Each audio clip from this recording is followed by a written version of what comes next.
তো আগের ব্লগে দেখেছো আমাদের শ্বশুর বাড়িতে কেমন করে জামাই ষষ্ঠী পালন হলো, আর এরপরে আমরা যাচ্ছি আমার বাবার বাড়িতে। তো সেদিন আমরা প্রায় 5টার দিকে বেরিয়েছি, ওয়েদার খুবই খারাপ ছিল, ভাবছিলাম আসতেই পারবো না। তো যাই হোক ফাইনালি মোটামুটি যাচ্ছি আমরা। আর এই যে এতটাই দূর যে চিনি একবার এদিকে বসে, একবার সামনে গিয়ে বসে, একবার আমার কোলে বসে, এরকম করেও ভীষণ দুষ্টুমি করে বাইকে উঠলে। আর আজকের দিনে সমস্ত দোকান বলো রাস্তাঘাটে বলো এত ভিড়, পুরো রাস্তাটায় জ্যাম ছিল। তো আমাদের আসতে কিন্তু অনেকটাই লেট হয়ে গেছে, পুরো সন্ধে হয়ে গেছে বাড়িতে পৌঁছাতে। আর এই শাড়িটা আজকে মায়ের জন্য নিয়ে এসেছি, তো সেটাই বের করে দেখাচ্ছিলাম মাকে, আর মাকে শাড়িটা পরতে বললাম।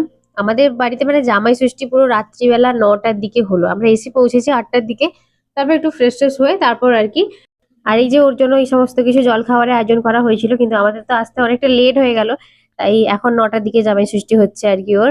তো এবারে এখন ফাঁকা ফাঁকা লাগছে, কারণ এবারে অন্যান্য জামাইরা আসতে পারেনি যে যার কাজে। তো যাই হোক এবছরে জামাই ষষ্ঠীটা আমার এই বাড়ি ওই বাড়ি দুই বাড়ি মিলেই কাটলো, বেশ ভালো করেই আনন্দ করে কেটেছে আজকে দিনটা। আর মাকে এই শাড়িটা পরে কেমন লাগছে তোমরা কমেন্ট করে জানিও, আমার কিন্তু খুবই ভালো লেগেছে। তো চলো আজকের মিনি ব্লগটা এই পর্যন্ত, আবার একটা নতুন মিনি ব্লগ নিয়ে আসছি খুব তাড়াতাড়ি। সবাই চ্যানেলটাকে সাবস্ক্রাইব করে পাশে থেকো আর বেল আইকনটা অল করে রেখো। দেখা হচ্ছে নতুন কোনো ব্লগে। টাটা।